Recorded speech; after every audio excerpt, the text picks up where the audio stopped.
warahmatullahi wabarakatuh. Alhamdulillah alladzi ja'alana minal muslimin wal mu'minin wal muhsinin was sha'imin wal musallin. Asyhadu an la ilaha illallah wahdahu la syarika lah wa asyhadu anna Muhammadan abduhu wa rasuluhu la nabiyya ba'dah. Allahumma salli wa sallim wa barik ala sayyidina Muhammadin wa ala alihi wa ashabihi ajma'in. A'udzu billahi minasy syaithanir rajim. Bismillahirrahmanirrahim. Ya ayyuhalladzina amanu kutiba alaikumus syiyam kama kutiba alal ladzina min qablikum la'allakum tattaqun ayyama ma'dudat. Puji syukur kita panjatkan kepada Allah. Salawat dan salam semoga selalu tercurah kepada baginda Nabi besar Muhammad sallallahu alaihi wasallam. Para hadirin jemaah yang berbahagia, pada kesempatan ini saya ingin membuka dengan kisah dialog antara seorang yang bernama Hakim dengan putranya. Dan dialog ini memang sangat populer di Google, tapi caranya dengan menggunakan searching berbahasa Arab. Dialognya adalah, ya bunayya, wahai anakku, fi hayatika la tatanazal an thalathah. Di dalam hidupmu kamu jangan lepas dari 3 hal. Apapun keadaannya, kamu harus melaksanakan, menjalankan yang 3 hal. Apa saja ayahku? Yang pertama, antakula afdalat ta'am. Kamu harus makan makanan yang paling terbaik. Yang kedua, antanama ala afdali firash. Yang kedua, kamu harus tidur di tempat tidur termewah, terbaik di zamannya. Dan yang ketiga, wa antaskuna fi afdalil buyut. Kamu harus tinggal di rumah yang paling bagus, di komplek yang paling bagus. Lalu anaknya heran. Faqala al-ibnu kaifa li an af'ala dzalik wa nahnu fuqara. Wahai ayahku, bagaimana mungkin saya bisa melakukan itu padahal kita ini orang miskin. Bahkan disebutkan orang fakir. Orang fakir itu lebih dari miskin, lebih rendah dari miskin. Faqala al-hakim, kemudian hakim menjawab, idza akalta faqad indama taju' sayakunu ma ta'kuluhu afdalat ta'am. Anakku, maksud dari kamu harus makan makanan terbaik adalah kamu hanya boleh makan ketika kamu lapar. Kamu hanya boleh minum ketika kamu haus. Kalau kamu dalam keadaan lapar, dalam keadaan haus, maka makanan itu adalah makanan terenak, terlezat, termahal. Hadirin jamaah yang berbahagia, bulan Ramadan ini Allah memberikan hidangan terbaik untuk kita. Tentu para jamaah sekalian tidak asing lagi dengan makanan-makanan di hotel mewah. Saya yakin, seyakin-yakinnya sudah biasa. Tapi apakah makanan di tempat mewah itu, di restoran yang mahal itu lebih lezat dari makanan tatkala kita berbuka puasa? Saya yakin, seyakin-yakinnya orang yang beriman akan mengatakan tidak. Makanan yang paling enak itu adalah makanan tatkala kita lapar. Makanan tatkala kita seharian berpuasa, mengharapkan ridho Allah Subhanahu wa taala, kemudian kita berbuka dan berbukanya pun karena Allah. Allahumma lakas sumtu wa bika amantu wa ala rizqika aftartu bi rahmatika ya arhamar rahimin. Jadi kewajiban ibadah puasa ini, saya ingin menyimpulkan, adalah hidangan terindah untuk seorang muslim. Saya yakin, seyakin-yakinnya mereka yang bukan muslim itu sangat berkeinginan untuk bisa seperti kita. Tidak sedikit orang yang jualan takjil padahal bukan muslim. Bahkan ada juga yang puasa padahal bukan muslim. Ada juga yang ikut memberi takjil padahal bukan muslim. Karena di situ ada keindahan yang sangat luar biasa.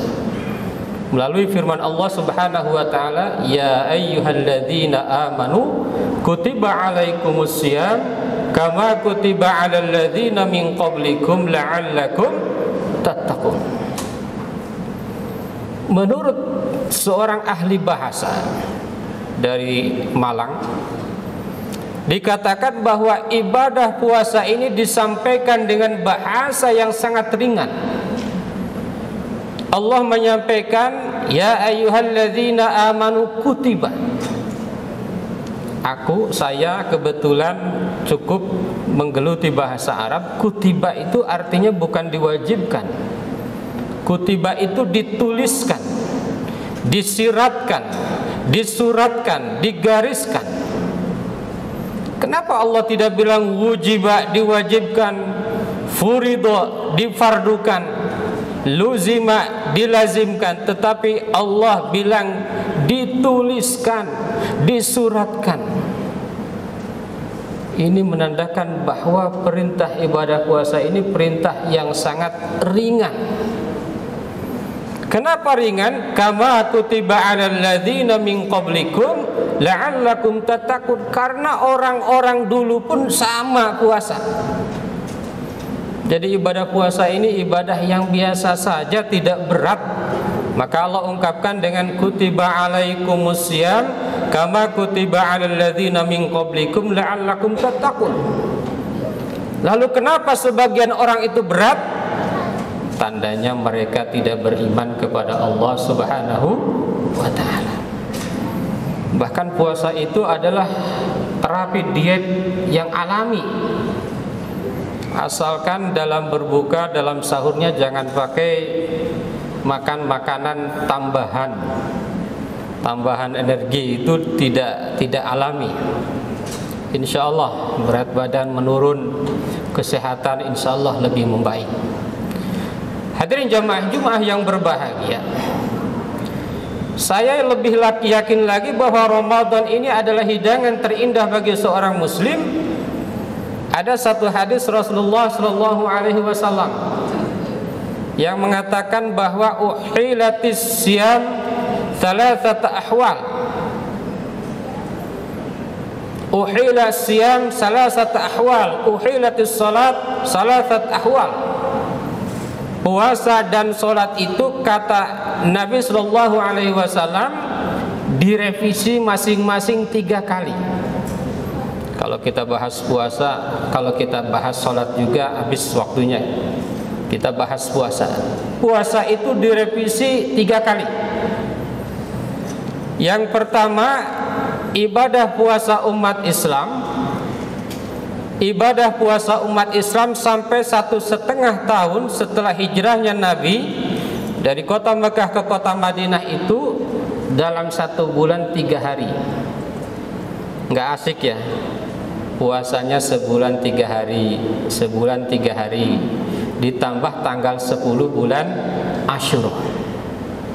Kalau masih ini kayaknya nggak asik ini, nggak akan ada begini ya, kenikmatan seperti ini.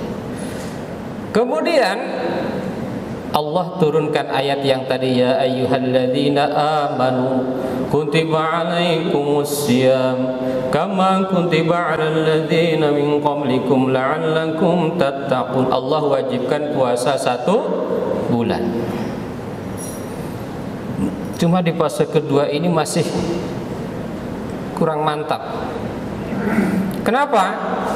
Karena di fase kedua ini umat Islam boleh puasa, boleh enggak. Kalau mau puasa silahkan, kalau enggak puasa bayar fidyah. Nah, kalau enggak direvisi yang kedua ini saya enggak bisa bayangkan. Ini di Permata Bintaro yang milih puasa berapa orang? Betul apa betul? Nah, kan kalau enggak puasa cuma bayar fidyah 6 ons ditambah lauk.